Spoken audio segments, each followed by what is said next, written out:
प्रभु यीशु के सामर्थ्य नाम में आप सबको जय मसीह की। Praise the Lord. आइए आज के मनन के लिए हम प्रभु के पवित्र वचन को निकालें। मेरे साथ व्यवस्था विवरण निकालिएगा, उसका 32 अध्याय। व्यवस्था उसका 32 अध्याय, उसका 3 और वचन 4। यहाँ लिखा है, मैं तो यहोवा नाम का प्रचार करूँगा, तुम अपने परमेश्वर की महिमा को मानो। वह चट्टान है, उसका काम खरा है और उसकी सारी गति न्याय की है। वो सच्चा ईश्वर है, उसमें कुटिलता नहीं, वो धर्मी और सीधा है। Praise the Lord, hallelujah. प्रभु के लोगों, जब मूसा अपने लोगों को बोला होगा कि चलो, मुझे एक जीवित परमेश्वर मिला है, चलो मेरे साथ चलो और हम इस देश को छोड़कर कनान एक नए देश में जाएंगे, और रास्ता वो लाल सागर के उस पार से है। कितने ने विश्वास किया होगा?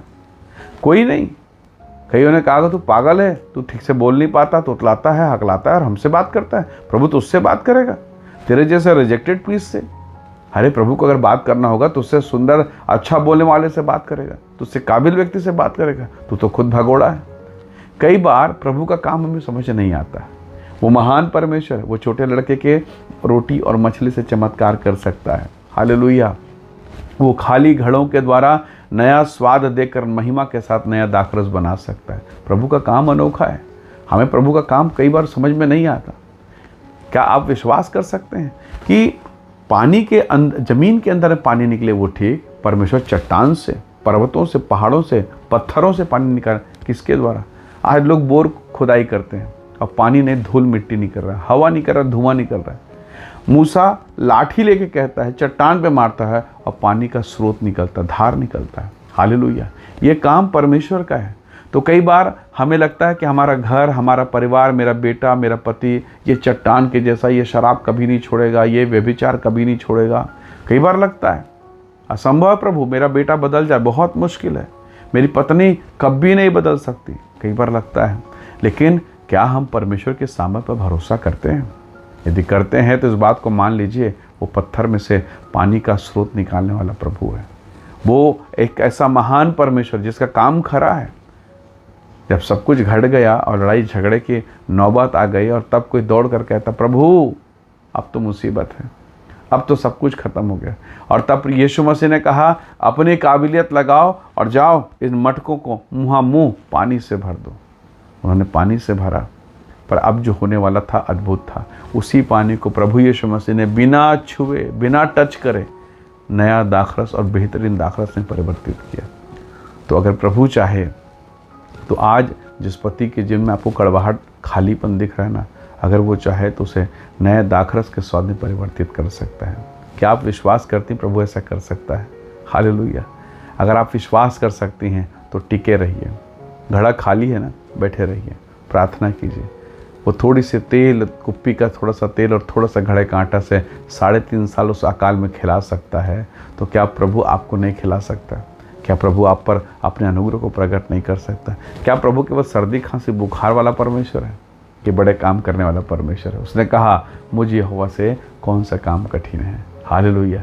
हम परमेश्वर के सामर्थ्य पर भरोसा करें। लिखा वो चट्टान है, उसका काम खरा है, वो महान परमेश्वर है।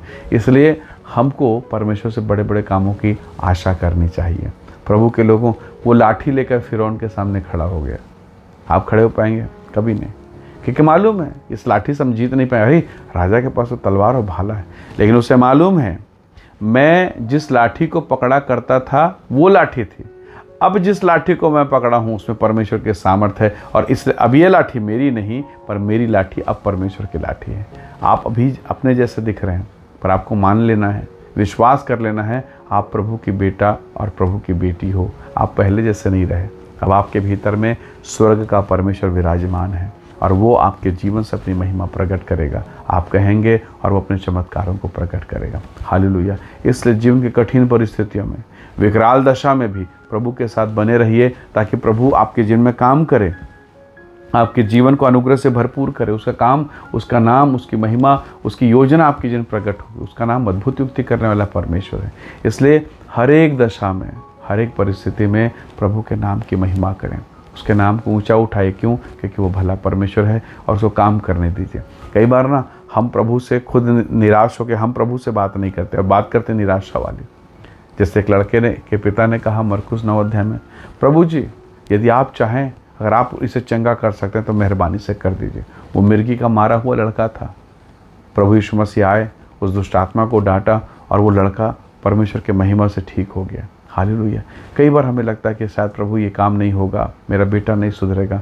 हर एक नकारात्मक बातों को बंद कीजिए और प्रभु से महान काम की आशा कीजिए। स्वर्ग का परमेश्वर जिसने लाल सागर को 2 भागों में बांटा और रास्ता निकाल दिया, क्या वो आपके बाधाओं को 2 भागों में बांट के रास्ता निकाल नहीं सकता? क्या वो 2 भागों में बांट के आपके लिए मार्ग नहीं खोले, रास्ता नहीं निकाले? कर सकता है, पर हमें भरोसा के साथ चलना होगा। आइए हम भरोसा करें, प्रभु कर कहें, खुदावन तू चाहे तो सब कुछ कर सकता है। हालेलुया। आइए दुआ करके हम प्रभु के नाम की महिमा करें। सर्वशक्तिमान परमेश्वर, मेरे प्रिय भाई बहनों के जीवन को मैं आपके हाथों में सौंपता हूँ। कई बार ऐसी कठिन परिस्थितियाँ हमारे जीवन को घेरती हैं पिता, पर आज आपके चरणों पर हम हैं और हमारी दुर्बलता, हमारी निर्बलता को, सब बातों को तेरे चरणों पर देते हैं और विनती करते हैं प्रभु कि तू हमें से हर एक को ब्लेस कर, आशीष दे, महिमा से भरपूर कर और तेरी दया का हाथ हर एक के जिन पर बना रहे। प्रभु यीशु के नाम से प्रत्येक को आशीष दीजिए। सारी निर्बलता जाती रहे, आशीष अनुग्रह प्रदान कर। महिमा आदर देते हुए विनती यीशु के नाम से मांगते हैं, आमीन आमीन। प्रभु आप सबको आशीष दे। परमेश्वर का अनुग्रह आपके साथ हो। Praise the Lord. जय मसीह की।